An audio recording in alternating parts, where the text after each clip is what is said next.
After the pledge, I'd like to have everybody stand in memory of Charlie. I have a few words about Charlie that I can say, and then a moment of silence, if you would, please. I pledge allegiance to the flag of the United States of America and to the republic for which it stands, one nation, under God, indivisible, with liberty and justice for all. Charlie was a member that we valued here because of his service to this community. You could end up always counting on Charlie to ask you, what meeting do I need to go to because you can't make it? I will miss him, especially on Mondays. As the town clerk can testify, that was the day that he went and got the meetings minutes for all the rest of the week, and he would end up sharing that.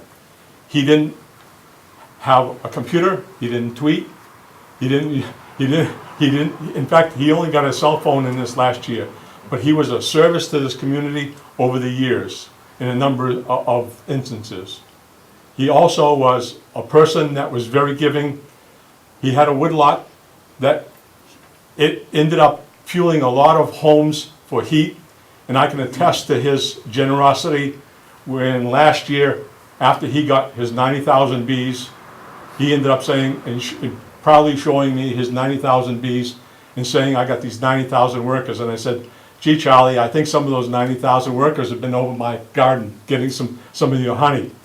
Below and behold, a week later, I had a jar of honey. With that, please.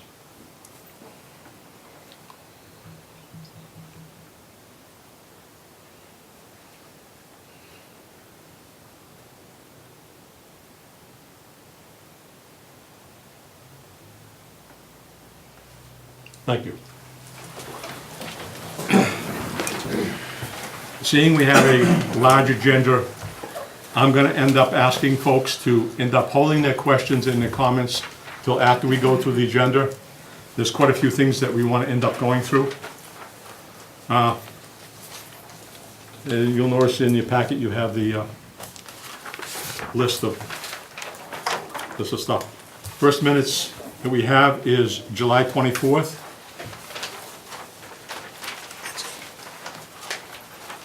Make a motion to accept the minutes as written.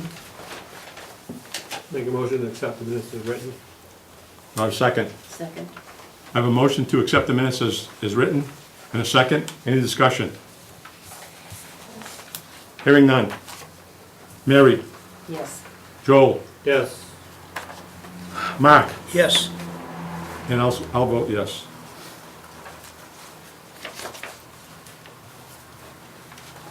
One of the things that I have feedback on before I get to the next item on the list is that there might not be an understanding of what the advisory board's responsibilities are. Under Mass General Law 39, Section 16, every town shall, by bylaw, provide for the election or appointment and duties appropriate advisory or finance committees, who shall consider any and all municipal questions for the purpose of making reports or recommendations to the town. Also, the budget that you see at the annual town meeting, we've taken and that is the advisory board's budget. In addition to that, it also states in our bylaws, those are pretty well the same things that are in our bylaw, that we are required to take a look at all the items and make recommendations to the selectmen and also the folks. We have an opportunity to ask any department for any all documentation that we feel is necessary to help us make a decision, and that's basically what we do. Most town people don't have that opportunity to go off and get that documentation. With an opening on our board, we end up having to take and fill that because of the vacancy charged by, opened by Charlie's death. Under Article 4, Section 3, the authority of this committee to fill a vacancy in its membership by vote or attested copy, which will be sent to the town clerk, so we can end up filling our vacancy. Other than that, it's at town meeting, and within 30 days after town meeting, that the town moderator fills up position. With that, in your packet, you'll see that I've submitted, we have a committee interest. I'll ask Mr. Green if they can end up coming down here, please, if you can, because just in case we have some questions. If the committee will look at. This is Michael Green, 80 South Main Street, East Templeton, works for Tyco. That should be right at the beginning of your packet. I think it's about the third or fourth item. Let me just go over some of the education. He's got a Bachelor of Science in Computer Science, an Associate Engineering Technology, Associate Industrial Engineering, college level courses in accounting, taxation, Six Sigma Green Belt. He's currently a manager of software development at Tyco, previous business owner. And he taught educational courses for many years at Franklin Pierce, one of my alma maters, by the way, and Mount Westchusett Community College. With that, I just, so you understand what we end up going through. We basically, I wanted to make sure that you understood that. We had a very small conversation when I asked you to come over. We typically meet twice a month, and for pre-town meetings, which are basically before it's to go over, like you heard me say, about the actual warrant and make recommendations to the community. It really gets hectic for us when we end up starting to do budget reviews. This is feedback that I got from some of the department heads who hadn't seen a budget review that should have been done in past years. The feedback that I got, this is from one of the department heads, is I'm glad to say I can see this process all over again. So that takes us some time, and I know that some of the department heads are here. They went through that process. It will probably be a little more stringent next year because we were, as a new board. Is there any questions that anybody on the board wants to end up asking Mike?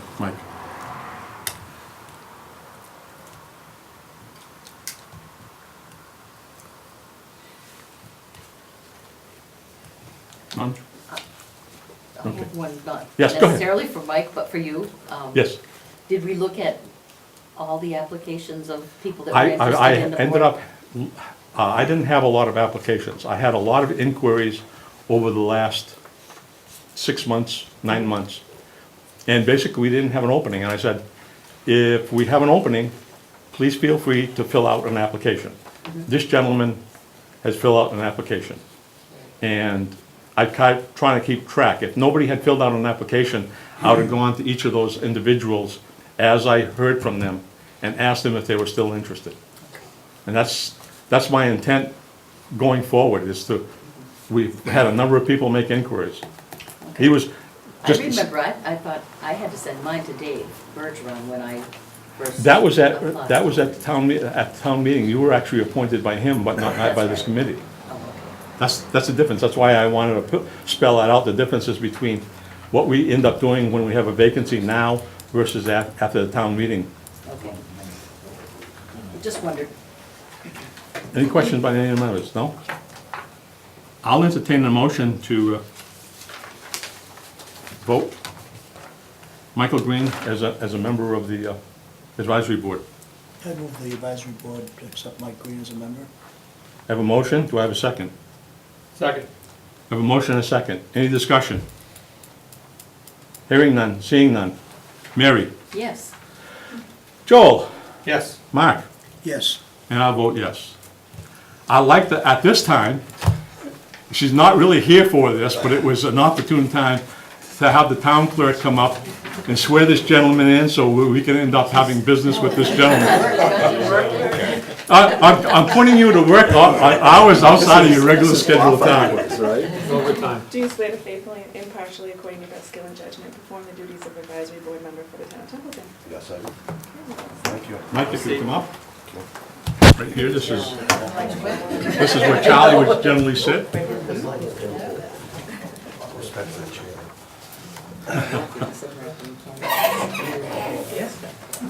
By the way, just so that people know, in the select conversation I did have with Mike, he knew Charlie through a family relationship, I believe. Charlie lived right across the street from my daughter, and on Hubbardston Road.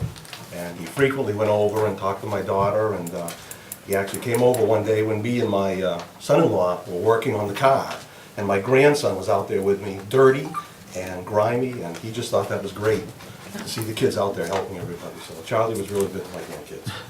Okay. I'm going to take and jump over this because I have the Conservation Preservation Chairman, but the one of the items that I have, we're going to be talking about a number of recommendations that we're looking to end up making to the selectmen, and some of the things that are concerned on that are CPA, and that's what I've asked both him and the town clerk to come.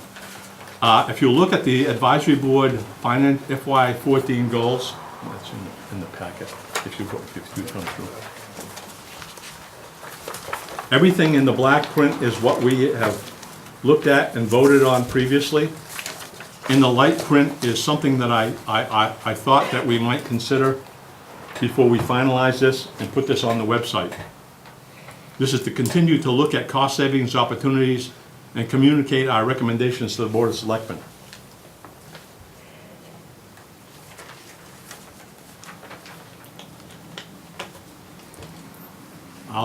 I'm open to a move to end up placing that on also, if the board so feels, in addition to the ones we already have on here. Just to give everybody an idea of what we have on here. We're looking to begin the budgetary process for FY15 in the October timeframe. Last year, unfortunately, the budgetary process actually started in late March or whatever. It was too late into the season. Starting in FY15 department budget review process earlier, with goals starting in the December-January timeframe. And I'm glad to see some department heads here. Be prepared to take and end up getting your budgets in early this year, please. Where we've been we've been compiling a 5-year historical budget and a 5-year projection, which we started last year, and we have probably about 50% of that completed. And right now, because of the 14 issue, we will probably have to go back and address that one way or the other, depending on some other conversations that we'll have later on. We're looking to gather information for voters, explaining town meeting terms and procedures in town meeting. There's quite a bit there, and I get the sense that some folks come and they don't necessarily understand all the procedures. Stipends. Presently, no stipends are paid to elected or appointed officials. It's our goal to continue to gather information whether stipends are paid, and if so, how much in comparable towns. This would be a future reference in case the town of Templeton decides to pay stipends once again, so the schedule can be established for stipends with town boards. We looked at a number of other communities, and you'll be surprised at how low some of the stipends were. There was quite a few communities that we saw as 0 stipends. In fact, the town of Winchendon actually has a bylaw which states no stipends for those positions. We will continue to post minutes and request for reserve fund documents and end-of-year transfer documents and advisory board goals on the advisory board page of the new town website. If you've gone on the new website, you'll see our goals for 13, our mission, our vision statement, and also our financial policy, which we'd like to end up seeing. This is something that the town has never had, and you see most communities that are in good financial stead have a policy which they try to adhere to, so that they're in good financial conditions. Lastly, the one that I ended up adding was the continuation of, I'm open to a motion to accept that or not.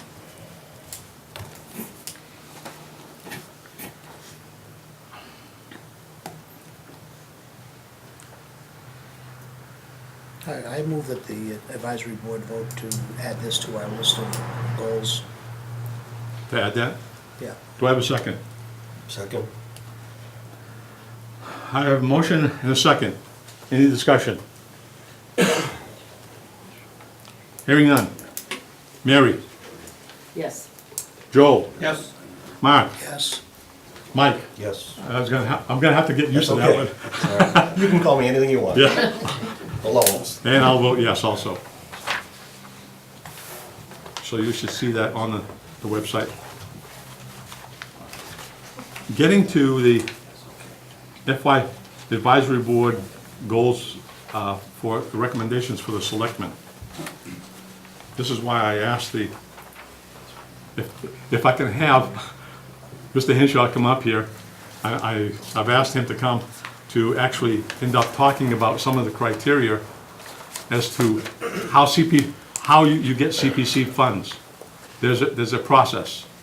There's some folks that didn't understand the process that the East Templeton School had to go through before it was actually listed as available for funds. We'll end up talking a little bit more about that because we've put some additional ones on here so that we can end up talking about that. John, I gave you that sheet. If you want to take and talk off that or give us your inputs as to CPC Sure, funds. so the Community Preservation Act was accepted by the town, and as a result, surcharge was added to property taxes to the extent of 3% of your annual property tax bill, with the exception that the first $100,000 of value of your property it does not receive that surcharge. And there's also low-income abatements, similar to what the assessors have for general property tax.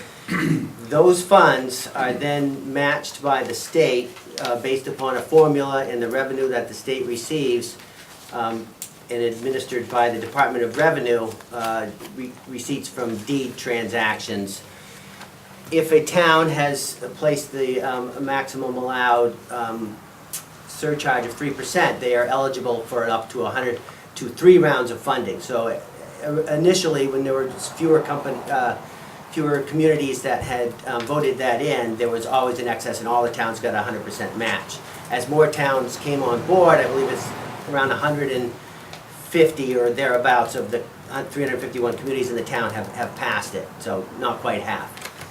And then, of course, with the real estate transactions being less, the amount of receipts that the Registry of Deeds received was also reduced. Towns were not guaranteed the 100% match, but we, as a community at the 3% level, were eligible for the second and the third rounds, which is based on a formula based upon the community size and wealth. And as a result, we are one of only 7 or 8 towns that have continued to receive a 100% match over the last few years. That pool of money is then available to the town to be used for specific categories of use. There is a requirement that 10% of the annual revenues be reserved or spent on community-based housing, 10% towards historic preservation, and 10% towards open space. The balance could be used for any of those uses as well as for recreation. There has been continued changes in the laws, and now recreation is an expanded category. There's also an allowance of up to 5% of the annual appropriation to be used for administrative expenses, which allows the committee to help move projects forward or do due diligence and other activities related towards these projects. So that's the source of funds. You don't need to spend that 10%, but you need to put it into a specific sub-account, which the accountant takes care of. So the money is there and voted every year at town meeting to be made available for projects that have been put forth that meet the requirements of each of those categories of expenditure. You cannot use it to supplant funds. If you've identified money from some other source, you can't say, well, now we're going to take CPA money and spend that instead of what we had already budgeted. You also need to go through a process. So the process is that we have an application. We advise folks to come to our meeting to talk about their proposal for an activity, and then a project is developed that requires a budget, and the committee votes on it, and in order for it to be put on the town meeting warrant, it has to first be accepted by the Community Preservation Committee by a quorum vote. Then it goes to the selectmen, who then, of course, have control of the warrant. It could be at an annual town meeting, or it could be at a special town meeting. So we've done projects, and Will has printed out, we report every year on updating on the projects, but some of those, I'm sure many of you are familiar with.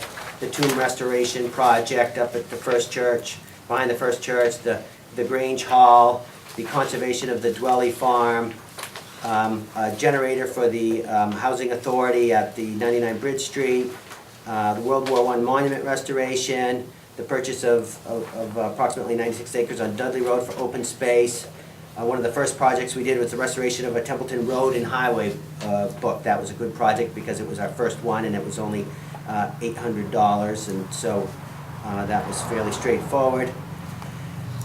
We have also had articles that have been put forth that have not passed. And most recently, the East Templeton School Project was one that your committee, and especially Mr. Spring and Charlie as well, had been regularly appearing at our meetings. He'd done a lot of due diligence to calculate, what would it cost, what is needed to preserve. We had a consultant come out, we had a representative from a state agency come out to talk with us about the process, and we also had a consultant who does these types of projects, who was an architectural engineer. And it was presented, clearly that the building, and we took tours of the building, Will arranged for that, and we got to see what you guys have seen, or I'm sure most, if not all of you.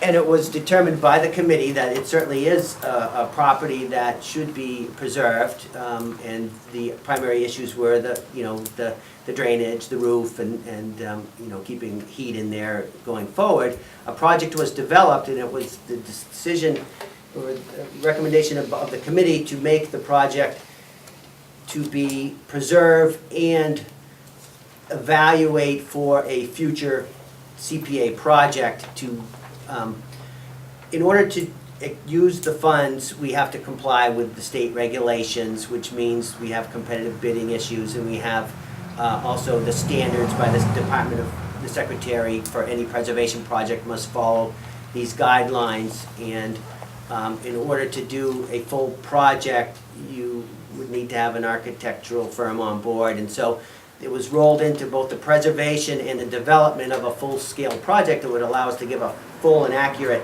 accounting of what would be required to rehabilitate for future use of that building. So that was more than the preservation. That was the $250,000 article that was defeated. There was confusion at the town meeting. There was a lot of work that had gone into that. There has been since some discussion about what could be revisited. I think part of the reason is the dichotomy of the town. Right. And okay, why do we want to rehabilitate this for a town hall? We already have 252 Main Street, that whole thing. We don't need to get into that.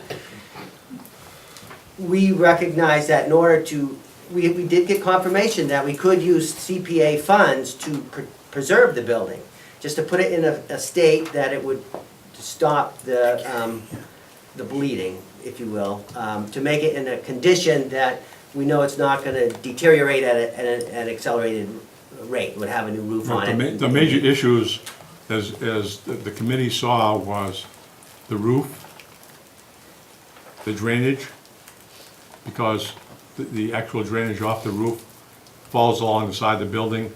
The gutters have long been gone, and they flow into the building, and that causes problems. It actually caused problems from what we could tell, going all the way back to when it was a school.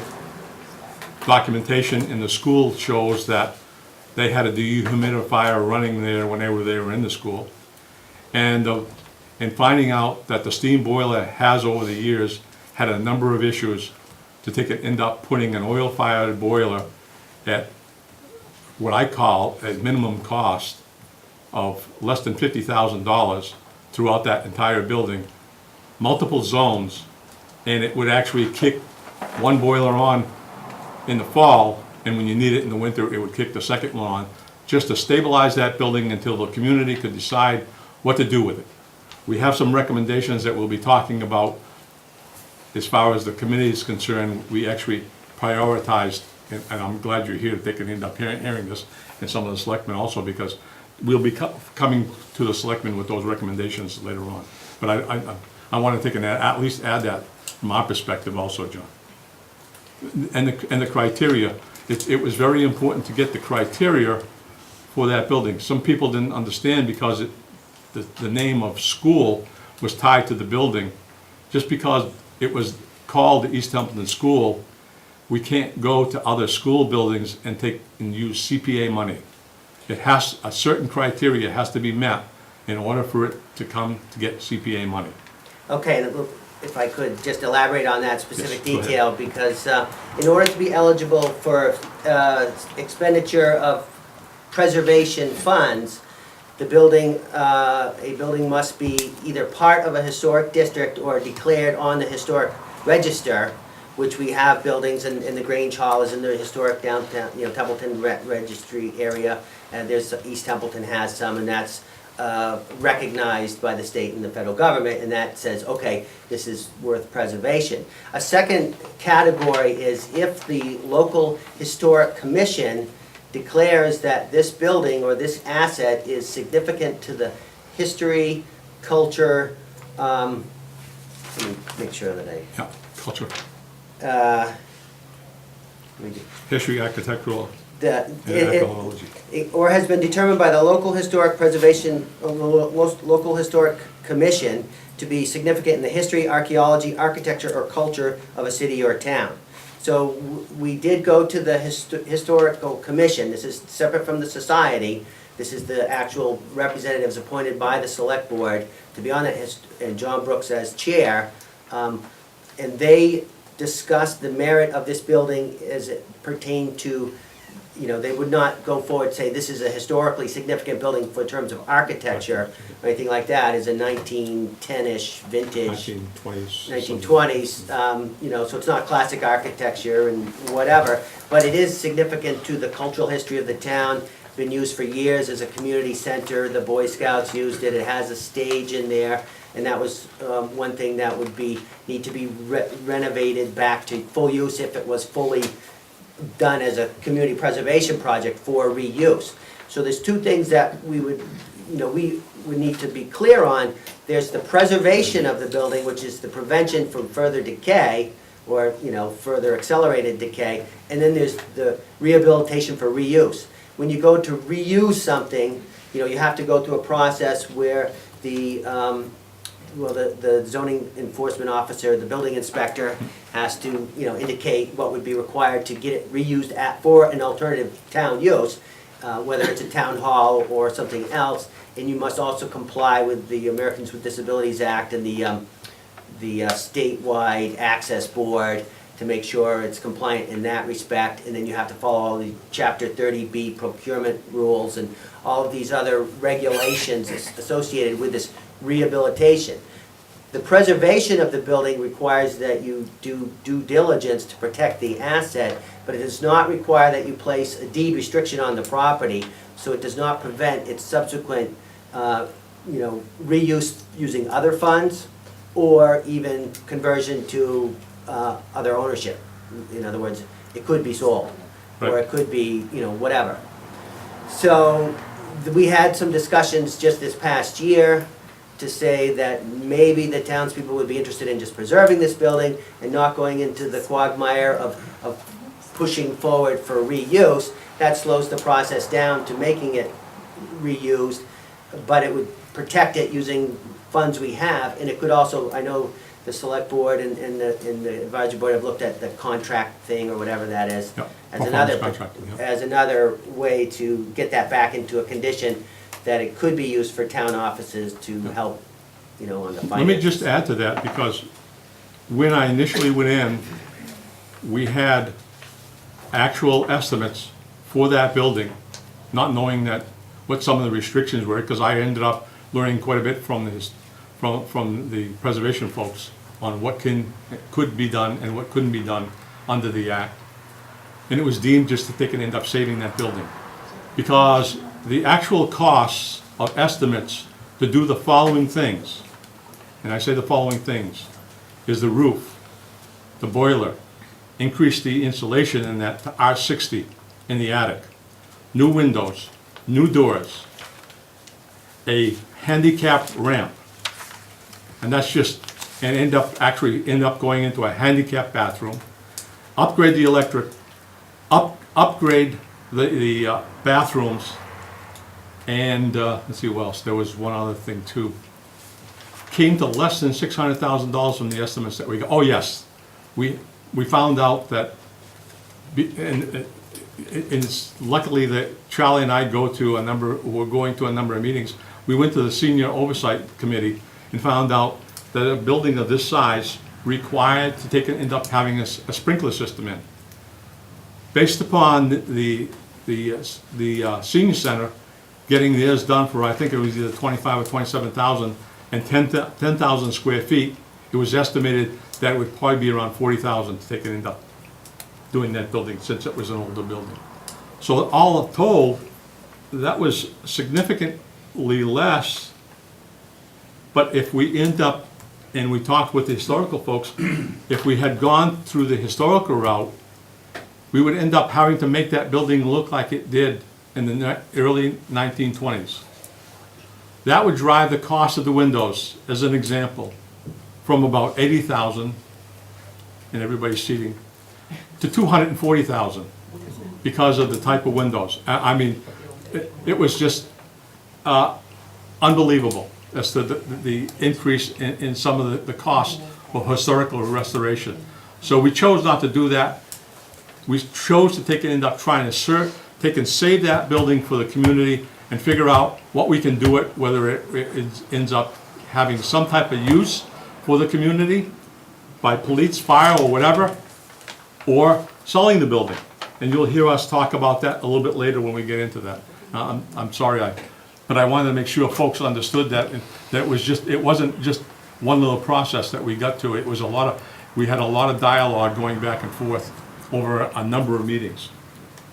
Yes, and just one final thing is that, it's difficult, it's a difficult job to go through the process of estimating and then being accurate. We all know how costs have a tendency to overrun, and, there's, the figure that we presented at a town meeting of $250,000 was based upon estimates to get an engineering firm who would go through and get a more nailed down cost to meet those historic standards, but also factoring in the costs of doing the preservation. So that's still open to debate. It could be brought back to the CPC in a different form and discussed and brought as a potential article for a town meeting, special or annual.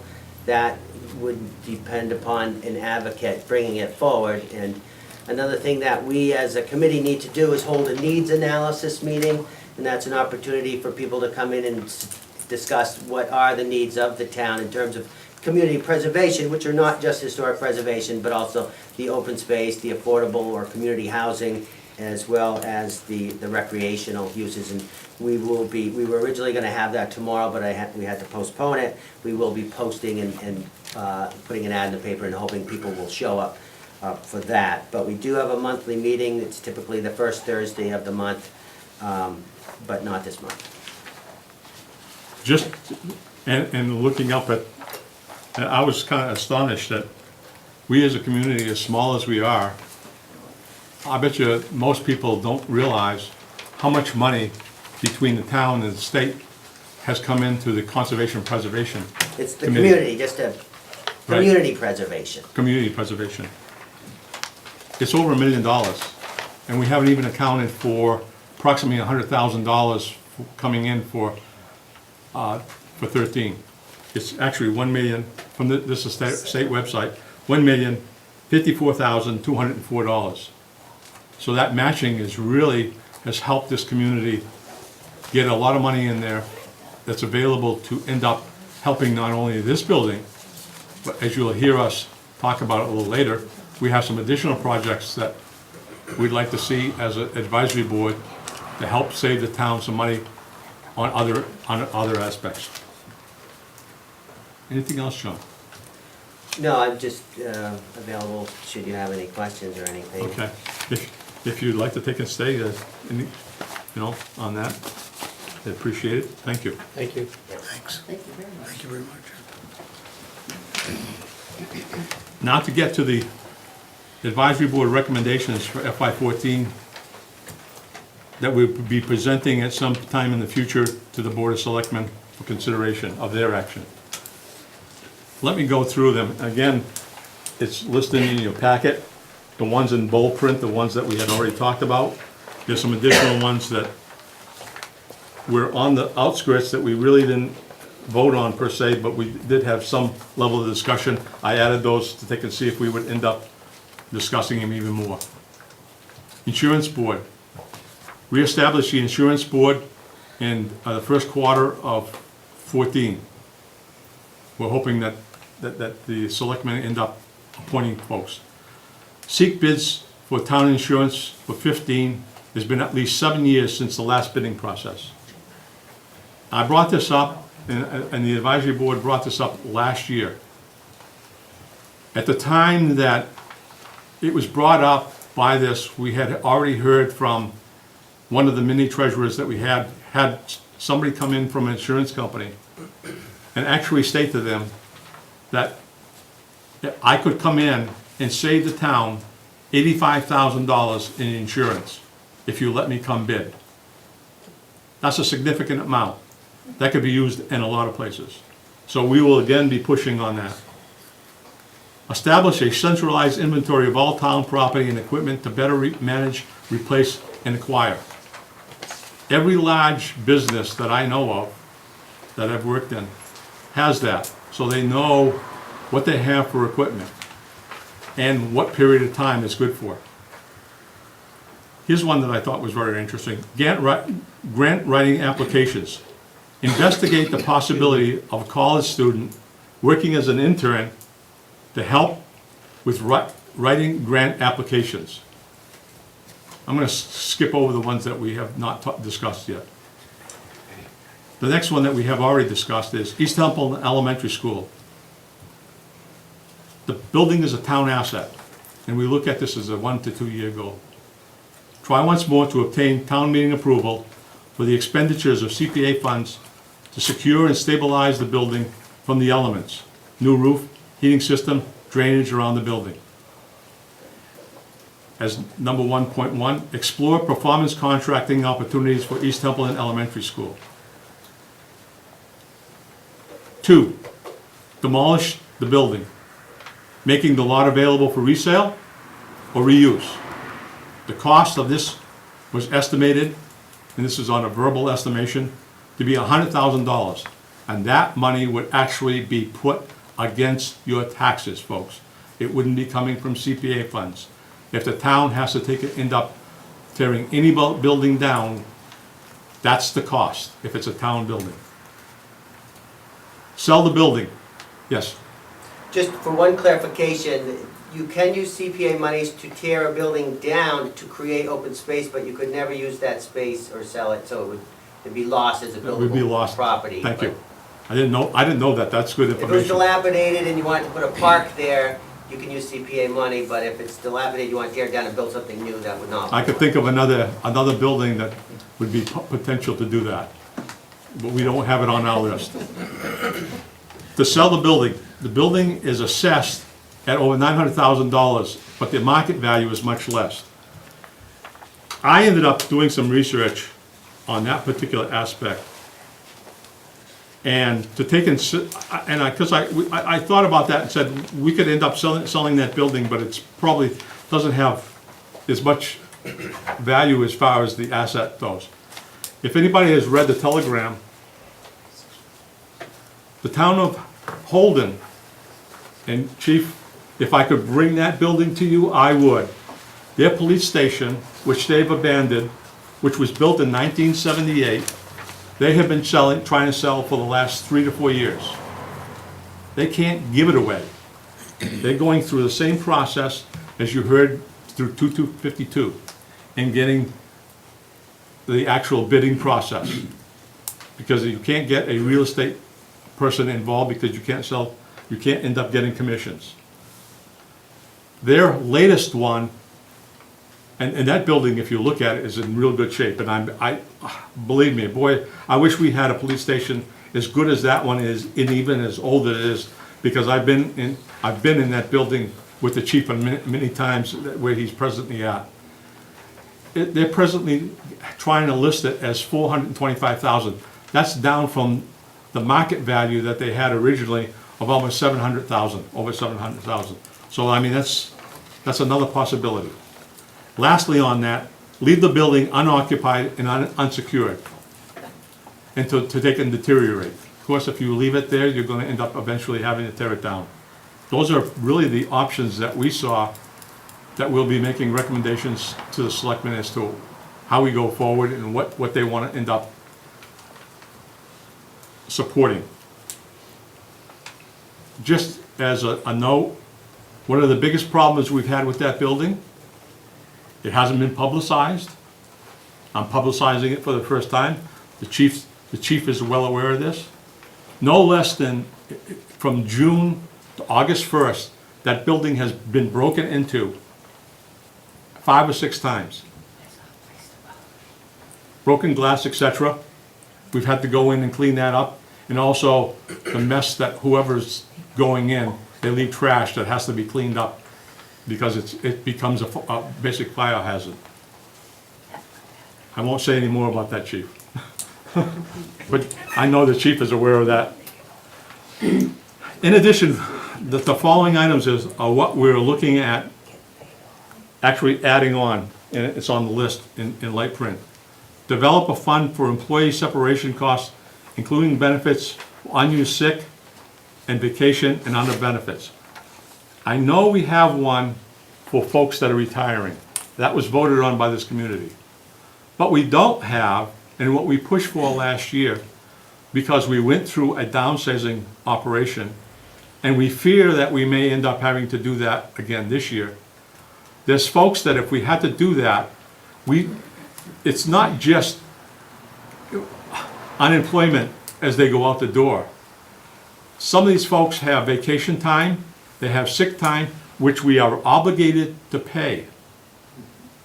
Without that money, it becomes an additional burden on the community. So we put that on. The next item, Templeton Center School. This is a 1 to 4 year goal. Explore performance contracting opportunities, probably 1 year. Seek historical committee designation as culturally significant. Seek CPA funds for roof and heating upgrades. We didn't leave any building out. We pushed actually at the last town meeting for us to look performance contracting for all buildings. Bowlinsville Elementary School, 2 to 4 year goal. Explore performance contracting. Seek historical committee designation as culturally significant. And seek CPA funds for roof and heating upgrades.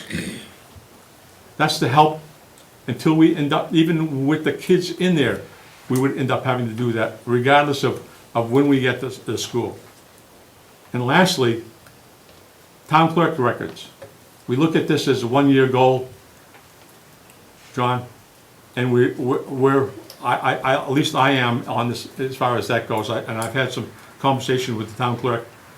Support the town clerk in seeking CPA funding to digitize, save all town records so that they can be accessed and issued by computer.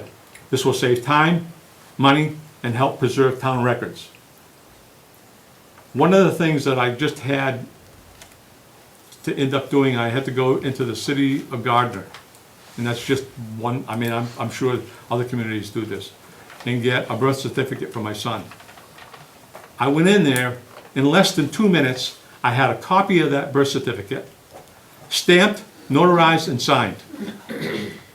While I was talking to the town clerk as to what type of software he had. So I will take a motion to add any and all of these one by one or all as a group from the board before we discuss them. I just got a little discussion. I know we talked about this, the minutes, Yep. as I had them, the ordering of these East Templeton Elementary School that we had voted on before, I had it different than what you have here. I had 2 and 3 reversed. Yeah. and we accepted those minutes. Yeah, If you want to vote on changing them, that's a Yeah. different okay. question. I'm open to that also. But the other question I have is, what's the impact of declaring all these buildings culturally significant? Is it limit? That's their- one thing that I have not had a chance to take and end up talking with the Historical Commission chairman. Unfortunately, I just didn't have the opportunity. Whether a building that's occupied can end up being deemed culturally significant and seeking money. From our early discussions, I am under the impression that when we were talking to him last October, November timeframe, that's possible. Because of the state of some of those buildings, they have roof issues. And that's probably the only way between the community and the school that we can probably address these in a timely manner. But my question is there something that says, like, suppose that we build a new school and both of those schools are not used and people decide the best thing to do with them is to demolish them and create open space. Is there a restriction on them by getting the historical commission or whoever to designate them as culturally significant? Does that mean that we can't? That doesn't mean you can't tear them down if that's your question. Okay. In fact, John That was my alluded to the que- that was fact my that question. they even under Preservation Act, if you end up demolishing it and go to recreation, it's just that you've locked the land in for recreation. Right, I got, So we haven't ruled all of that out per se. but it does, if you spend CPA money on them, Yep, you could not use that for anything except open space if you demolish the building. or you could sell it. You can sell it? Yep, Right, there's certain requirements that you put a deed restriction on a property if, when you're expending the funds, and at that point, you're locking it in, like whether it's to be open space, it must stay open. If you go through and you develop or rehabilitate a property using CPA funds for reuse, the historic nature of that building must be maintained. So that requires a deed restriction on the property so that you couldn't change the general appearance. You could change its use.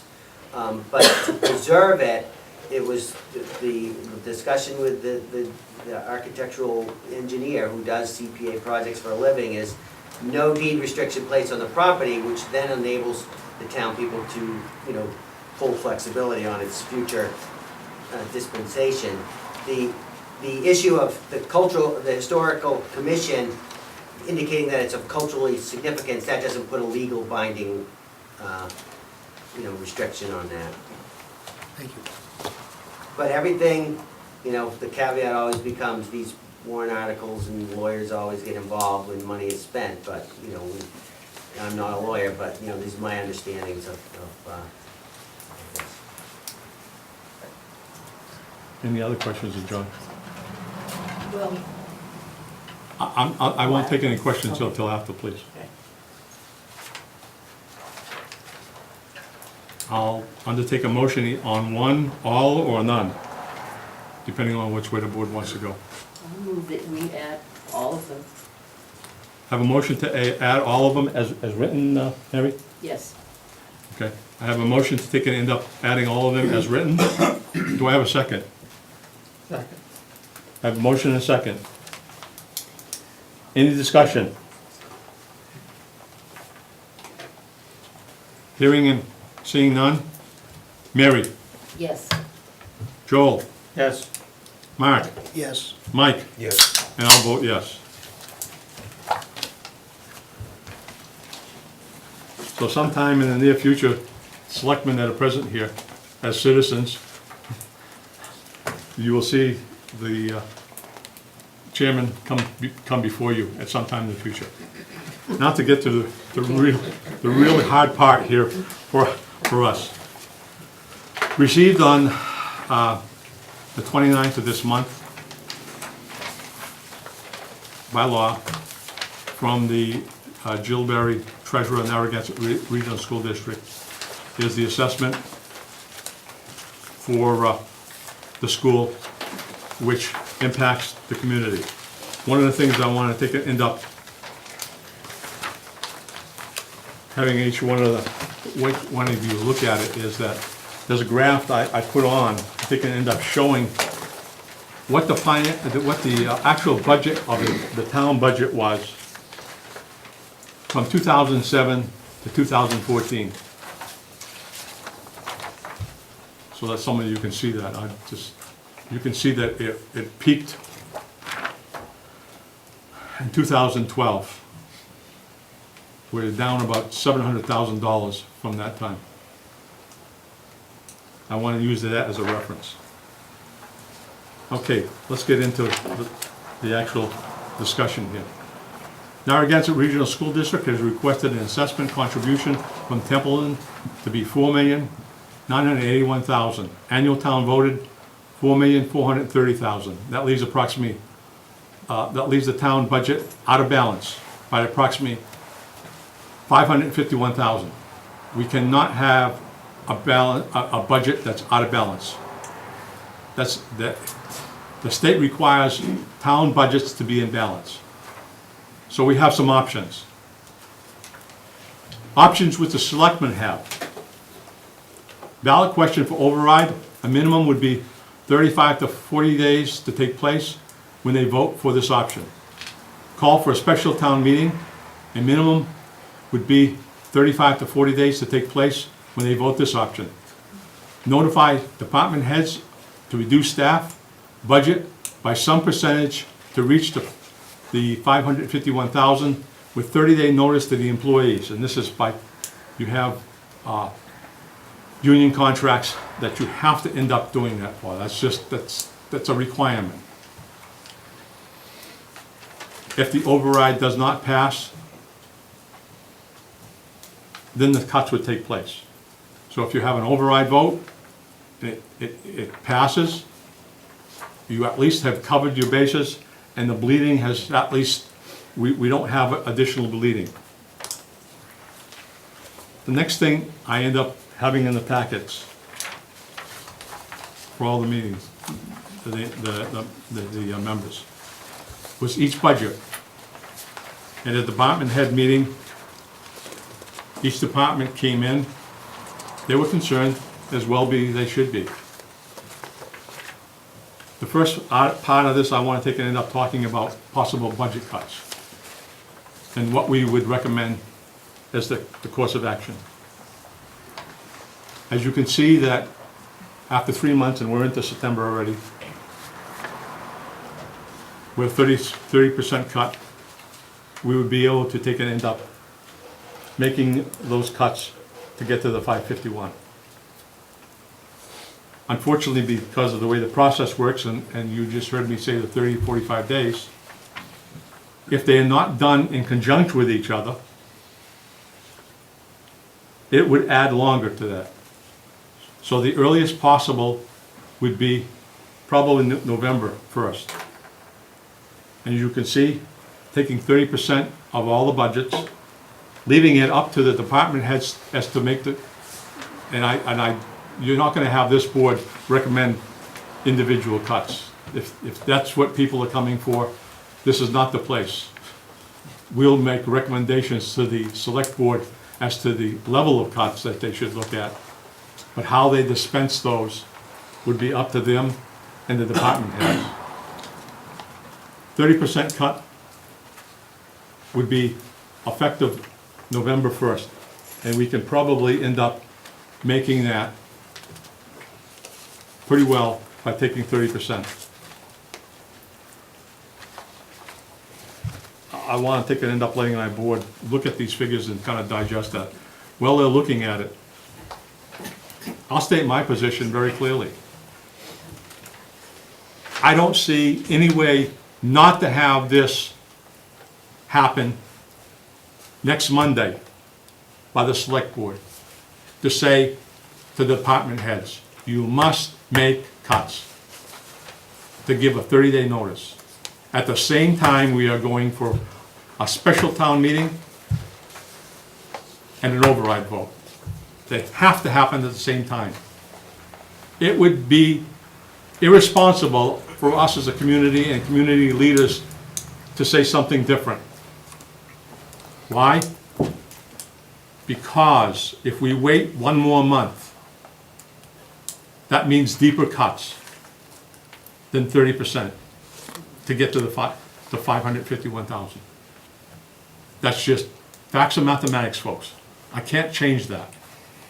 How it's dispensed, like I said, and I know that in the department meeting, a couple of department heads actually have done some what-ifs. And I think that's what we pay those department head people to do. And I think that they're being proactive. It's just the execution as to the process and the times that the select board is got their hands tied behind their back, per se. Is there any comments on this, what you end up seeing?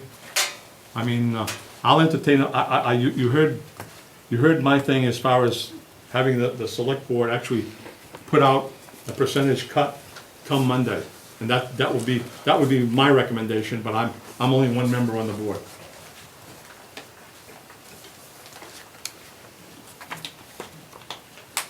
I think you have to do that, because I don't think it gets any easier after No, it that. doesn't. And even if you go for the override, you gotta be prepared for it not to pass. So Oh, I you have a have to plan in agree with place. you. Yeah, I have to agree with you.